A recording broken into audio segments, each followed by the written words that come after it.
Hello everyone, Hitesh here. Welcome back to my channel. लेकर आया हूं आज आप सभी के लिए मेरे चैनल की मोस्ट रिक्वेस्टेड सीरीज को लेकर, जिसका नाम है एमसीयू यानी कि मार्वल सिनेमैटिक यूनिवर्स। वैसे तो इस कहानी यानी कि इस पूरी सीरीज की शुरुआत आयरन मैन 1 से हुई है, लेकिन जैसा कि आप सभी जानते हैं कि मैं किसी भी सीरीज को जब उठाता हूं तो उसके सभी पहलू, उसकी कंप्लीट जानकारी को आप सभी के सामने रखने की पूरी कोशिश करता हूं। तो वही चीज इस बार भी हुई है और इस कहानी की शुरुआत मैं मार्वल सिनेमैटिक की सबसे पहली मूवी यानी कि हल्क से करना चाहता हूं। और यानी कि ये जो हल्क है ये इस एमसीयू के अंदर शामिल नहीं है, इसी वजह से मैंने इसे नंबर 0 दिया है, ताकि मार्वल सिनेमैटिक की सीरीज भी नहीं बिगड़े और साथ ही हल्क का एक्चुअल ओरिजिन भी आपको पता लग जाए। वैसे तो हल्क जब एमसीयू में आई थी तो उसकी शुरुआत द इनक्रेडिबल हल्क से हुई थी, जिसके अंदर हमें दिखाया गया था कि एक सुपर सोल्जर प्रोग्राम के तहत एक आदमी को एक सुपर म्यूटेंट डोज दे दिया जाता है, जिसकी वजह से वो हल्क में बदल जाता है। मगर द इनक्रेडिबल हल्क में हमें हल्क की एक्चुअल पावर्स और एबिलिटीज का पता बिल्कुल भी नहीं चल पाता। तो यही रीजन है कि मैं आज आप सभी के सामने सबसे पहले द हल्क का एक्सप्लेनेशन प्रेजेंट करूंगा। So without wasting time, let's start the movie. कहानी की शुरुआत होती है 19 अप्रैल 1965 में, जहां हमें दिखाया जाता है कि कैलिफोर्निया के अंदर एक शहर में एक लेबोरेटरी है, जिसके अंदर डेविड बैनर नाम का एक साइंटिस्ट कुछ एक्सपेरिमेंट कर रहा होता है। और एक्सपेरिमेंट में वो कुछ जीवों को लेता है, जैसे कि जेलीफिश जो कि इमॉर्टैलिटी के लिए जानी जाती है, स्टारफिश जिसके अंदर रीजनरेटिंग बॉडी की नई एबिलिटी होती है, साथ ही सी क्यूकम्बर। ये सी क्यूकम्बर ही एक ऐसा जीव है जिसकी बॉडी रेसिस्टेंट इतनी खास है कि जब भी अपने ऊपर कोई खतरा पाता है तो अपनी बॉडी को फुल टाइट कर लेता है। मंकीज जो कि गैस रेसिस्टेंट होते हैं, और साथ ही लिजर्ड्स जो कि केमिकल रेसिस्टेंट होते हैं।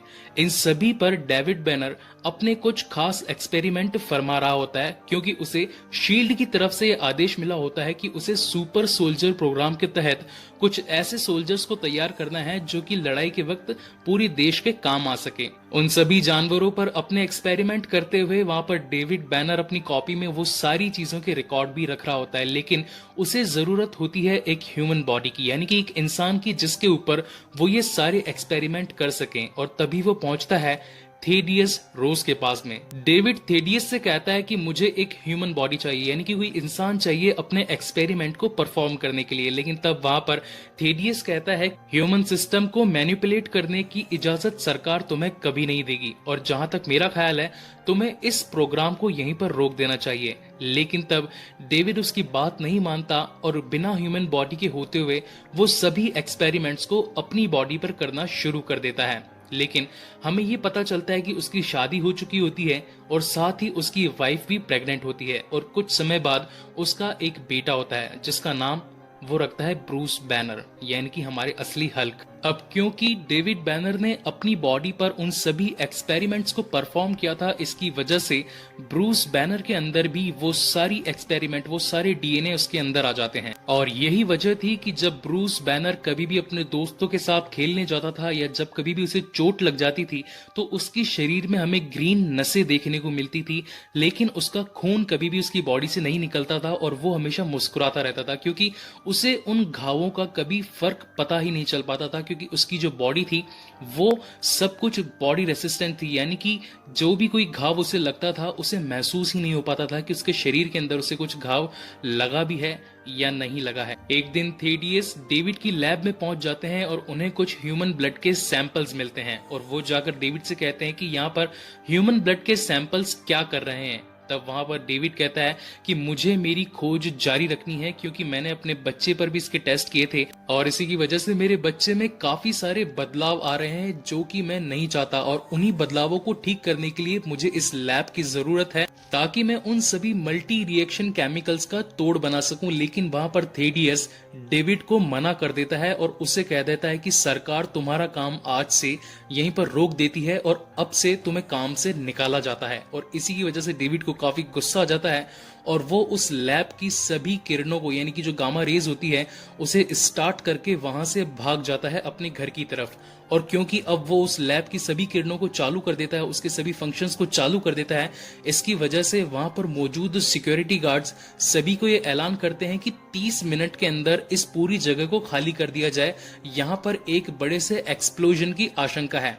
और जब डेविड अपने घर पहुंचता है तो उसे अपने बच्चे पर काफी गुस्सा, यानी कि वो ब्रूस बैनर पर इतना गुस्सा हो रहा होता है कि वो उसे जान से मार दे। वो जैसे ही चाकू लेकर अपने बेटे को मारने के लिए आगे बढ़ता है, लेकिन तभी उसकी माँ उसे रोक देती है और कहती है कि ये तो सिर्फ एक बच्चा है, आखिर तुम अपना गुस्सा इस पर क्यों निकाल रहे हो। तब वहां पर डेविड अपनी पत्नी को कहता है कि ये कोई आम बच्चा नहीं है, ये एक दानव है और इसका जिंदा रहना हम सबके लिए खतरा बन सकता है। लेकिन उसकी पत्नी अपने बेटे को बचाने के लिए काफी कोशिश करती है और इसी जद्दोजहद में वहां पर डेविड का न चाहते हुए भी कत्ल कर बैठता है। और यहीं पर सीन चेंज होता है और अब हम देखते हैं कि ब्रूस बैनर अब बड़ा हो चुका है। हालांकि अब उसके माँ बाप यानी कि डेविड और उसकी माँ अब उसके साथ में नहीं रहती, वो रहता है आंट क्लेंजर के घर पे। अब क्योंकि उसके माँ बाप नहीं होते हैं तो इसकी वजह से ब्रूस को लगता है कि मिस क्लेंजर ही उसकी माँ है। और मिस क्लेंजर हमेशा से ब्रूस को ये बताती थी कि तुम्हारे अंदर काफी शक्ति है और साथ ही तुम कुछ बड़ा काम करने के लिए पैदा हुए हो, अपनी शक्ति का सही यूज करना,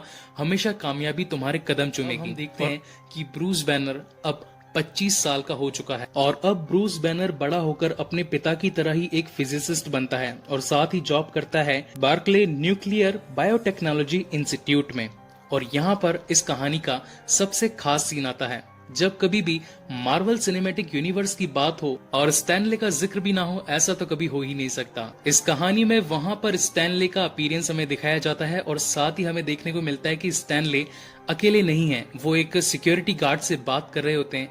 और गाइज ये सिक्योरिटी गार्ड और कोई नहीं, ये होता है लू फेरिग्नो। अगर आपको नहीं पता तो मैं आपको बता देता हूँ, लू फेरिग्नो वही आदमी है जो कि इस हल्क सीरीज के यानी कि जो इसके प्रीवियस पार्ट बनाए गए थे 1998 में, 1992 में और साथ ही 1994 में, इन सभी किरदारों को प्ले किया है लू फेरिग्नो ने। वापस से अपनी स्टोरी पर आते हैं और हम देखते हैं कि यहाँ पर ब्रूस बैनर अपने कुछ खास दोस्तों के साथ में गामा रेस के ऊपर काम कर रहा होता है। उनकी पूरी टीम चाहती थी कि वो लो स्केल गामा रेस को यूज करके एक ऐसी दवाई बनाए जिसकी मदद से वो कैंसर, अल्जाइमर और साथ ही हेपेटाइटिस जैसे मरीजों को ठीक कर सके और उन सभी की बीमारियों को जड़ से मिटा सके।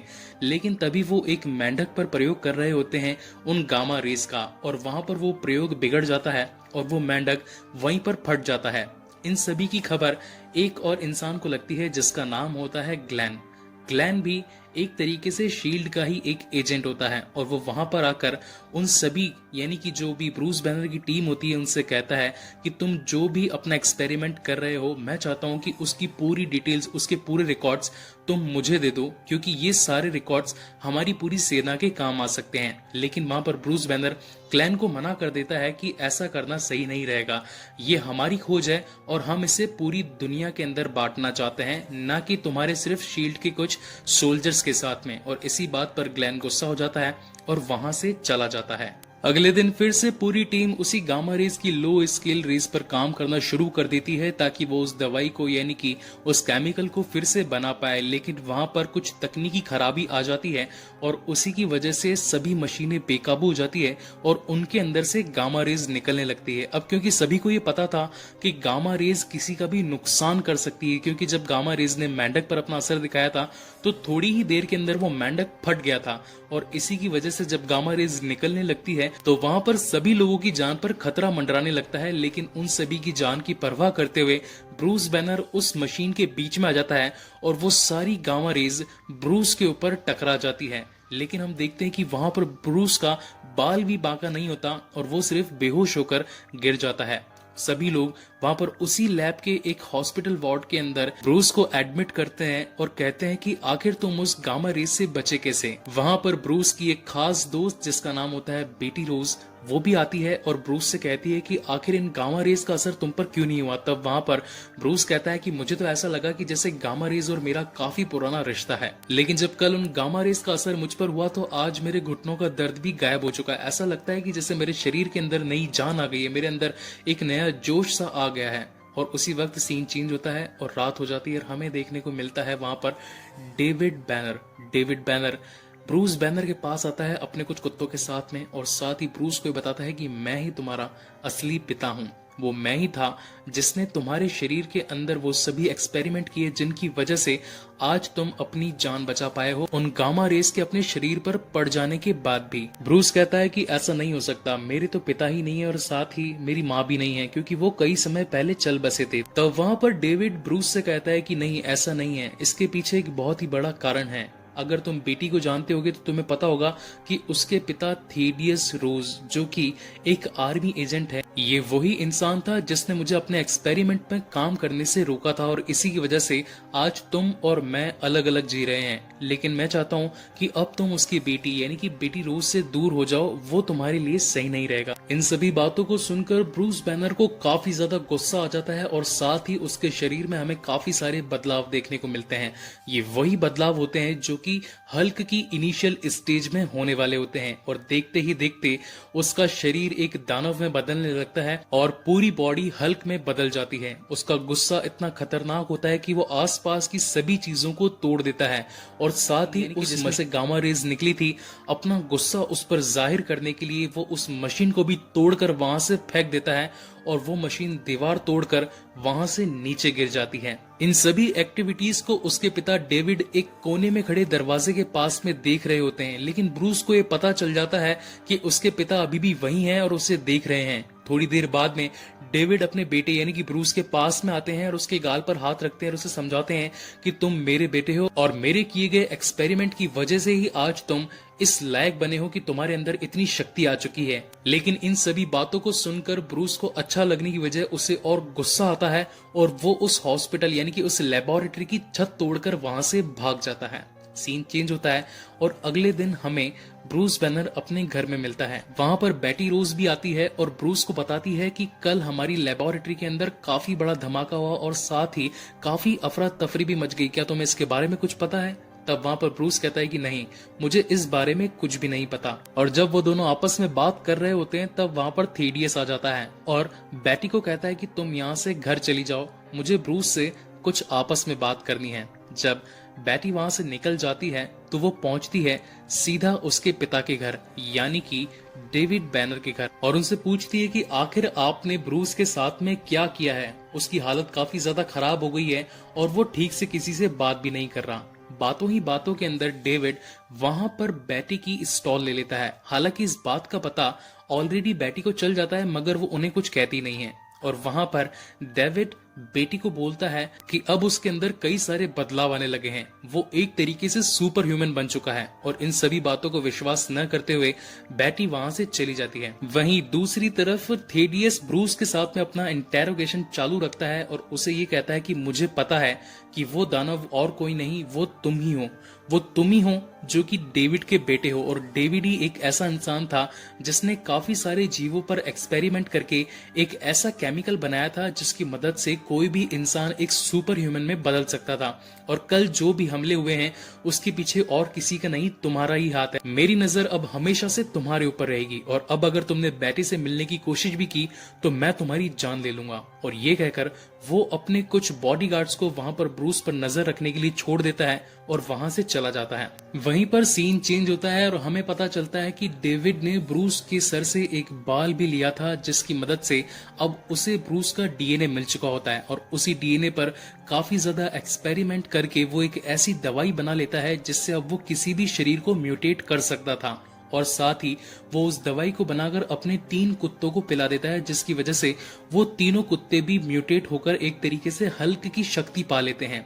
और अब क्योंकि उसके पास में बेटी का स्टॉल यानी कि उसका एक कपड़ा भी होता है, तो उस स्टॉल की खुशबू वो उन तीनों कुत्तों को सूंघा देता है और साथ ही बेटी पर हमला करने का आदेश दे देता है। और साथ ही वो कॉल लगाता है ब्रूस को। डेविड ब्रूस से कहता है कि मुझे तुम्हारी शक्ति का असली पता चल चुका है और अब यही वक्त है तुम्हें अपनी पूरी शक्ति दिखाने का, क्योंकि मेरे कुछ सिपाही तुम्हारी गर्लफ्रेंड यानी कि बेटी के घर गए हैं, और अब अगर तुम उसे बचाना चाहते हो तो अपनी पूरी शक्ति का प्रयोग करो और मुझे दिखाओ कि आखिर तुम्हारे अंदर कितनी शक्ति है। तब वहां पर ब्रूस कहता है कि मैं गुस्सा नहीं करूंगा और मैं किसी भी दानव में नहीं बदलूंगा। और कहता है कि ऐसा नहीं होगा, जब तक मैं गुस्सा ही नहीं होऊंगा तब तक मैं उस दानव में नहीं बदलूंगा और मैं ऐसा होने नहीं दूंगा। और ये कहकर वो फोन को काट देता है और बैटी को बचाने के लिए निकलता है। लेकिन तभी वहां पर ग्लेन और ग्लेन के कुछ आदमी ब्रूस को रोक लेते हैं। ब्रूस उसे काफी मिन्नतें करता है कि मुझे बैटी को बचाना है, मुझे यहाँ से जाने दो। लेकिन वहां पर ग्लेन ब्रूस पर हमला कर देता है, जिसकी वजह से ब्रूस को काफी ज्यादा गुस्सा आ जाता है। और जैसे ही उसे गुस्सा आता है तो वो अपने शरीर के अंदर बदलाव महसूस करता है और वो बन जाता है हल्क में। और यहाँ पर इस कहानी की सबसे खास बात मैं आपको बताना चाहूंगा, जब घर के अंदर क्लैन के लोग हल्क पर गोलियां चलाने लगते हैं तो उसकी हाइट कुछ होती है 10 या 12 फीट। लेकिन जब वो घर से बाहर आता है और उसके पर और भी ज्यादा बड़ी गन से हमला होने लगता है तो उसकी हाइट गुस्से से और बदल कर बन जाती है अराउंड 18 to 20 फीट, और वो अपने एक हाथ से एक आदमी को उठाकर फेंक देता है। अगर आप इस सीन के अंदर नोटिस करोगे तो आपको ये पता चलेगा कि अभी तक की आई हुई हल्क की सभी सीरीज के अंदर हल्क का सबसे बड़ा साइज इसी मूवी के अंदर दिखाया गया है, जब हल्क अपने एक हाथ से एक आदमी को उठाकर फेंक देता है। लेकिन यही अगर आप द एवेंजर्स मूवी को देखेंगे या फिर इन्फिनिटी वॉर और या फिर द एंड गेम, उसके अंदर हल्क का साइज इंसान से सिर्फ 1 या 1.5 फीट ऊंचा दिखाया गया है, जिसके अंदर वो एक हाथ से किसी भी इंसान को उठाकर नहीं फेंक सकता। तो ये तो रही फैक्ट्स की बात। वापस आते हैं तरफ। वहां से ब्रूस बैटी को बचाने के लिए उसके घर की ओर निकलता है और जब वो उसके घर के वहां पर पहुंचता है तो बैटी को इस बात का आभास हो जाता है कि कोई ना कोई बड़ी चीज उसके घर के आसपास मौजूद है। जब बैटी अपने घर से निकलकर बाहर आती है तो उसके पेड़ के पास में 2 आंखें नजर आती है और वो और कोई नहीं होता, वो होता है हल्क। जब हल्क बैटी को देखता है तो वो उसके पास में आ जाता है और साथ ही बैटी भी उससे डरती नहीं है और उसे ये पता चल जाता है कि ये और कोई नहीं, ये ब्रूस ही है। वहां पर हल्क बैटी को उठाकर उसकी कार की छत पर बिठा देता है और उससे कुछ बात करने की कोशिश करता है। लेकिन तभी वहां पर वो तीनों कुत्ते आकर हल्क और बैटी पर हमला कर देते हैं। उन तीनों की वजह से हल्क वहां पर बैटी को उस कार के अंदर डाल देता है और उन तीनों कुत्तों से लड़ने लगता है। वो एक एक करके तीनों कुत्तों को पेल देता है और सभी से अपना बदला लेकर वापस से बैटी की तरफ आता है। जब बैटी हल्क को देखती है तो उसे पता चलता है कि ब्रूस के अंदर अब कितनी अनगिनत शक्तियां हैं जिसका कोई भी अनुमान नहीं लगा सकता। और उसी वक्त वहां पर हल्क फिर से ब्रूस बैनर बन जाता है और उसे वहीं पर नींद आ जाती है। अगली सुबह जब ब्रूस बैनर उठता है तो वो आकर बैटी को बताता है कि उसे ऐसा लग रहा था कि जैसे उसके अंदर कई सारा गुस्सा, कई सारी फ्रीडम एक साथ समाई हुई थी। और जब वो दोनों बातें कर ही रहे होते हैं तभी वहां पर एक बेहोशी का तीर आकर ब्रूस को लग जाता है और वो बेहोश हो जाता है। और बैटी उसे कहती है कि सॉरी ब्रूस, मुझे करना ही पड़ा क्योंकि मुझे तुम्हारी जान की फिक्र है और मैं नहीं चाहती कि तुम्हें कोई भी नुकसान पहुंचे। हम तुम्हारी इस बीमारी का इलाज जरूर ढूंढ लेंगे। और इसी के साथ में वो सभी पुलिस वाले जिन्होंने वो तीर मारा था जहरीला ब्रूस को, वो ब्रूस को वहां से उठाकर शहर से कई दूर एक जमीन के नीचे लैब में ले जाते हैं। दूसरी तरफ हम ये देखते हैं कि डेविड बैनर, जिसने उन तीनों कुत्तों को हल्क की शक्तियां दी थी, उसे ये लगता था कि इसके नतीजे अभी भी स्थिर नहीं है, इसे और भी स्थिर बनाने के लिए मुझे गामा रेडिएशन की यानी कि गामा रेज की जरूरत पड़ेगी। और सीधा डेविड पहुंचता है न्यूक्लियर बायोटेक्नोलॉजी इंस्टीट्यूट के अंदर उन गामा रेज को अपने आप के ऊपर टेस्ट करने के लिए। और जब वो सभी गामा रेज डेविड के ऊपर आती है तो उसके शरीर में भी म्यूटेशन स्टार्ट हो जाता है। लेकिन ये हल्क की तरह म्यूटेट नहीं हो पाता और उसका शरीर एक तरीके से इस तरह का बन जाता है कि वो अपने आसपास की सभी चीजों को ऑब्जर्व कर सकता हो, चाहे वो कोई एलिमेंट हो या चाहे कोई तत्व हो, चाहे कोई धातु हो और या फिर किसी भी तरह का पदार्थ हो। उसका शरीर अब ग्लोबल चीजों को एब्जॉर्व करने के लायक बन चुका होता है। और जब वो एक्सपेरिमेंट अपने ऊपर परफॉर्म कर रहा होता है तब वहां पर एक नुकीली चीज से उसका हाथ कट जाता है और उसमें से खून निकलने लगता है। लेकिन हम देखते हैं कि उसका खून गाढ़ा हो जाता है और टपकता भी नहीं है और वापस से उसके शरीर के अंदर चला जाता है। इससे हमें ये पता चलता है कि अब डेविड का शरीर भी सभी चीजों से रेसिस्टेंट हो चुका है, यानी कि अब उसके शरीर पर किसी भी घाव का असर नहीं होगा। डेविड अपने हाथ को देख ही रहा होता है और उसका हाथ एकदम से एक लोहे के पाइप पर पड़ता है और जैसे ही लोहे के पाइप में उसका हाथ संपर्क में आता है तो उसका हाथ भी उसी धातु यानी कि लोहे की तरह बन जाता है। लैब में अफरा तफरी पाकर वहां के सिक्योरिटी गार्ड उस रूम के अंदर आते हैं और पाते हैं कि डेविड यहाँ पर कुछ एक्सपेरिमेंट कर रहा है। तब सिक्योरिटी गार्ड डेविड को कहता है कि तुम यहाँ पर क्या कर रहे हो, तुम्हें यहाँ से अभी के अभी निकल जाना चाहिए। और तब वहां पर डेविड उस सिक्योरिटी गार्ड को कहता है कि तुम्हें मेरी ताकत का अंदाजा नहीं है। और वो वहीं पड़े एक बड़े से सीपीयू को अपनी बॉडी में एब्जॉर्व करके उसके सर पे दे मारता है, जिसकी वजह से सिक्योरिटी गार्ड वहीं पर घायल हो जाता है और डेविड वहां से भाग जाता है। वहीं दूसरी तरफ हमें दिखाया जाता है कि उस लैब के अंदर ब्रूस बैनर पे वो सभी लैब के लोग उसकी बॉडी पर कुछ एक्सपेरिमेंट कर रहे होते हैं। वो चाहते हैं कि उस ब्रूस बैनर को फिर से वो गुस्सा देकर हल्क बनाए और हल्क की बॉडी के अंदर से कुछ टिश्यूज यानी कि उसके कुछ मांस के टुकड़े निकालकर उन पर एक्सपेरिमेंट किया जा सके, ताकि उसकी मदद से वो और भी नई चीजों को म्यूटेट करके यानी कि अपनी सेना को एक नायाब तोहफा दे सके। उसी वक्त वहां पर ग्लेन आ जाता है और ब्रूस को गुस्सा दिलाने की कोशिश करता है, लेकिन फिर भी ब्रूस अपने आप पर काबू रखता है और गुस्सा नहीं होने की कोशिश करता है। लेकिन उसी मारामारी के अंदर ब्रूस बेहोश हो जाता है और वो सभी लोग उसे पकड़ लेते हैं। सभी लैब के लोग उसे पकड़कर एक वाटर टैंक में डाल देते हैं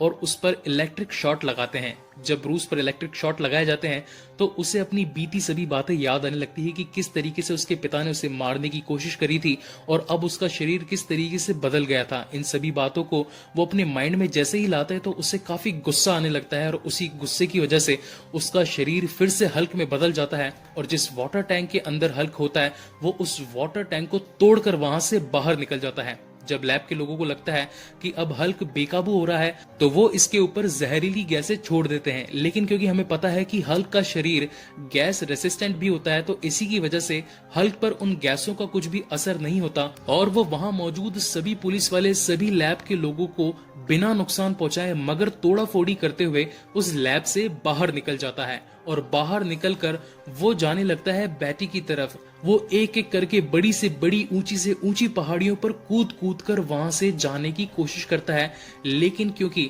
अब थेडियस रोज एक बहुत ही बड़े पुलिस अफसर होते हैं और उन्हें हल्क की बॉडी का एक छोटा सा टुकड़ा चाहिए होता है, इसलिए अब वो चाहे हल्क जिंदा हो या मुर्दा थेडियस को हल्क की जरूरत होती है और इसी की वजह से वो सभी पुलिस वालों में एक ऐलान कर देता है कि ला कर दो। और इसी के साथ ही वहां पर सभी सिपाही अपने बड़े बड़े विमान यानी कि मार्क जेट और बड़े बड़े हेलीकॉप्टर्स में हल्क को पकड़ने की कार्यवाही शुरू कर देते हैं। लेकिन क्योंकि हल्क बहुत ही फास्ट और काफी ज्यादा ताकतवर होता है तो वो उन बड़ी बड़ी पहाड़ियों पर कूदकर बहुत ही तेजी से आगे निकलता जाता है। लेकिन एक वक्त ऐसा आता है जब वहां पर कुछ हेलीकॉप्टर्स हल्क पर कुछ रॉकेट छोड़ते हैं, लेकिन हल्क उन रॉकेट को ही पकड़कर उसने अपने दांत से तोड़ देता है तो उसी हेलीकॉप्टर पर फेंक देता है, जिसकी वजह से वो हेलीकॉप्टर वहीं पर क्रैश होकर गिर जाता है। वहां से भागते भागते हल्क पहुंचता है एक रेगिस्तान में, जहां पर सिपाही अपने टैंक्स के साथ में हल्क पर हमला करते हैं। लेकिन वहां पर हमें हल्क की असली शक्ति दिखाई पड़ती है। एक एक करके हल्क उन टैंक की ऐसी की तैसी कर देता है और एक मोमेंट ऐसा आता है जब वो एक टैंक की बड़ी सी नली को मोड़कर उन्हीं सिपाहियों के मुंह पर लगा देता है। गाइस बिलीव मी, ये इस मूवी का मैं समझता हूँ कि सबसे बढ़िया सीन था। और वहीं से बिना नुकसान लोगों को बचाए हुए लेकिन उनकी मशीनों को तबाह करते हुए हल्क पहुंचता है कैलिफोर्निया के ब्रिज तक। जब हल्क कैलिफोर्निया के ब्रिज तक पहुंचता है तो एक मार्क जेट उस पर एक बड़ी सी मिसाइल छोड़ने की कोशिश करता है, लेकिन उसी बीच वहां पर एक दूसरा हेलीकॉप्टर भी आ जाता है, जिसकी वजह से उस विमान का यानी कि मार्क जेट का थोड़ा सा बैलेंस बिगड़ जाता है और वो उस ब्रिज से टकराने ही वाला होता है। लेकिन हल्क उस हवाई जहाज पर कूद जाता है, जिसकी वजह से वो हवाई जहाज उस ब्रिज से नहीं टकराता और वहां से आगे निकल जाता है। तभी थेडियस उस विमान में बैठे चालक यानी कि पायलट को एक आदेश देता है कि जितना हो सके इस विमान को ऊंचाई पर लेकर जाओ, ऊंचाई से ये हल्क गिरकर मर जाएगा। और वो ऐसा ही करता है। वो पायलट अपने प्लेन को तेजी से आसमान की ऊंचाइयों की ओर लेकर जाता ही जाता है और हम देखते हैं कि इतनी ऊंचाई पर अब बर्फ भी जमने लगी होती है और साथ ही हल्क का बैलेंस भी बिगड़ने लगता है। और एक मोमेंट ऐसा आता है जब पायलट अपने प्लेन को उल्टा कर देता है, जिसकी वजह से हल्क उस प्लेन से गिर जाता है और सीधा गिरता है कैलिफोर्निया की बड़ी सी नदी में।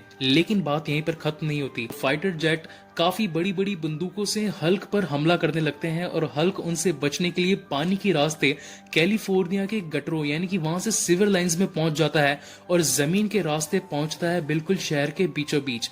लेकिन वहां पहुंचने पर वो काफी ज्यादा तबाही मचा चुका होता है। इसी की वजह से पूरी पुलिस फोर्स आकर हल्क को घेर लेती है और उसे मारने के लिए आगे बढ़ने लगती है।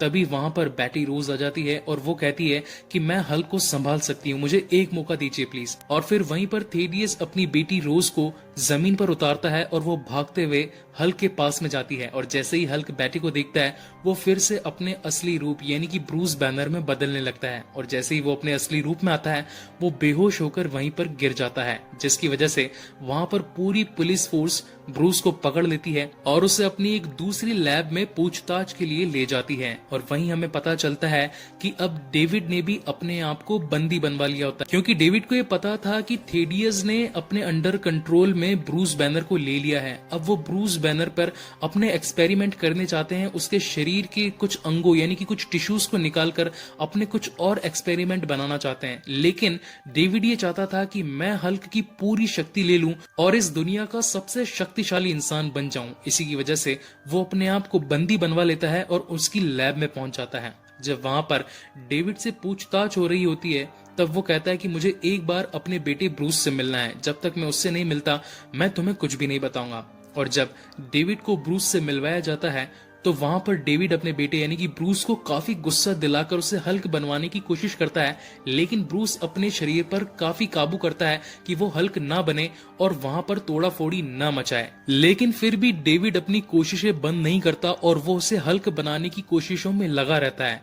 उसी वक्त वो वहां पर पड़ी एक बड़ी सी तार को उठा लेता है और उसे अपने दांतों से छीलने लगता है, जिसकी वजह से उसका इलेक्ट्रिक करंट वहां पर है। डेविड अपने दांतों से उस केबल को काट लेता है, जिसकी वजह से वो पूरा केबल के अंदर जो करंट होता है वो डेविड की बॉडी में सर्कुलेट होना शुरू हो जाता है। और देखते ही देखते वहां पर डेविड उस पूरी केबल के अंदर जो करंट होता है, जो पूरी इलेक्ट्रिसिटी होती है, उसको पूरी तरीके से अपने शरीर में एब्जॉर्व कर लेता है और उसका शरीर एक तरीके से बिजली का एक बहुत ही बड़ा दानव सा बन जाता है और वो हल्क को गुस्सा दिलाने लगता है। और इसी की वजह से अब ब्रूस बैनर भी ब्रूस नहीं रह पाता और हल्क में बदल जाता है। वहीं पर डेविड अपने बेटे यानी कि ब्रूस को उठाकर आसमान की ऊंचाइयों में ले जाता है और उनकी पहली लड़ाई बिजलियों में होने लगती है। अगर आप इस सीन में गौर फरमाएंगे तो आपको पता चलेगा कि इस फिल्म के डायरेक्टर ली यांग ने ये दिखाना चाहा था कि इस दुनिया में जो 5 एलिमेंट्स होते हैं यानी कि आग, बिजली, पानी, धरती और हवा, इन सभी से मिलकर हमारी पूरी धरती का निर्माण हुआ था।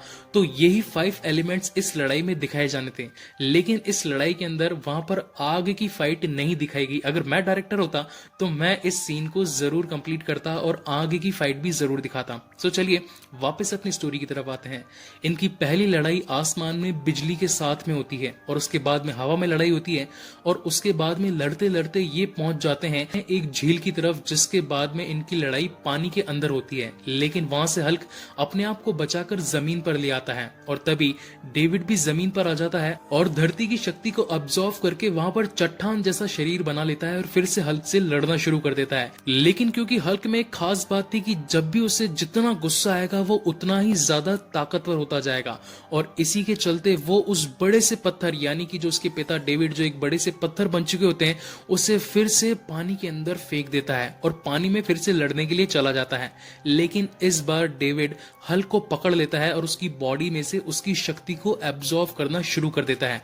और यहाँ पर डेविड ब्रूस से एक बात बोलता है, the more you fight the more I will take you. इसका मतलब ये है कि तुम जितना लड़ोगे, तुम जितना गुस्सा होगे, तुम्हारी शक्ति उतनी निकलेगी और उसी के साथ में मैं ज्यादा शक्ति पाकर इस दुनिया का सबसे शक्तिशाली इंसान बन जाऊंगा। और जब इस बात का पता ब्रूस को चलता है तो वो ये चाहता है कि अब उसे इस शक्ति की जरूरत ही नहीं है।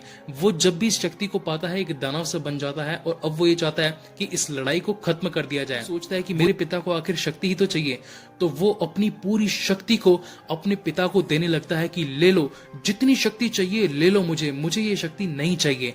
और वहीं पर उस पूरी शक्ति को जब डेविड ऑब्जर्व करना शुरू करता है तो उसे पता लगता है कि ये उसकी जरूरत से कई ज्यादा है और देखते ही देखते उसका शरीर इतना बड़ा हो जाता है कि वो फूला नहीं समाता। और वहीं पर बाकी लोगों को ये पता चलता है यानी कि जो पूरी एयरफोर्स टीम होती है उन्हें ये पता चलता है कि एक किसी पहाड़ी इलाके का टेम्परेचर बिल्कुल डाउन होता जा रहा है, यानी कि वहां कुछ एक ऐसी प्रतिक्रिया हो रही है जिसकी वजह से वहां का टेम्परेचर ठंडा होता जा रहा है। तभी वहां पर थेडियस को पता लगता है कि ये वही दोनों हैं जो आपस में लड़ रहे हैं और वहां की टेम्परेचर अपनी तरह से कंट्रोल करने की कोशिश कर रहे हैं और इसी की वजह से थेडियस उन पर एक न्यूक्लियर बॉम्ब का हमला करने का आदेश दे देता है। और वहीं पर कुछ सिपाही अपने जहाज के साथ निकल जाते हैं उस जगह पर बॉम्ब गिराने के लिए। और जब उन जहाज वालों को उन दोनों की लोकेशन का पता चल जाता है तो वो एक बड़ी सी मिसाइल उस पूरे एरिया पर गिरा देते हैं, जिसकी वजह से वहां पर एक बहुत ही बड़ा धमाका हो जाता है। और उसी धमाके की वजह से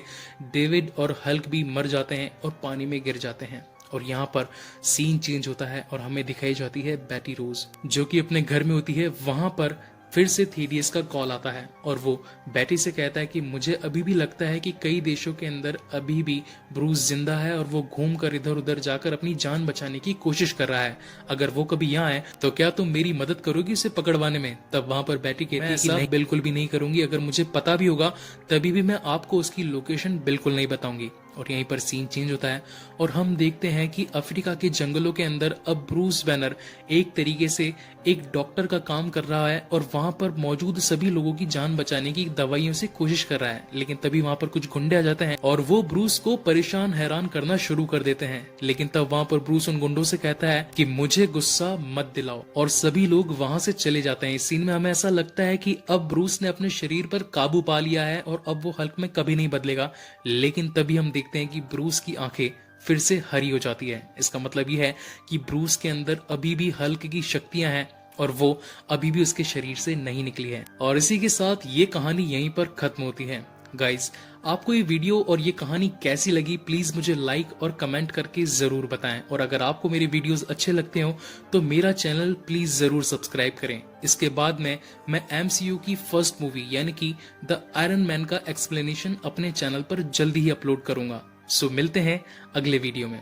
थैंक यू सो मच।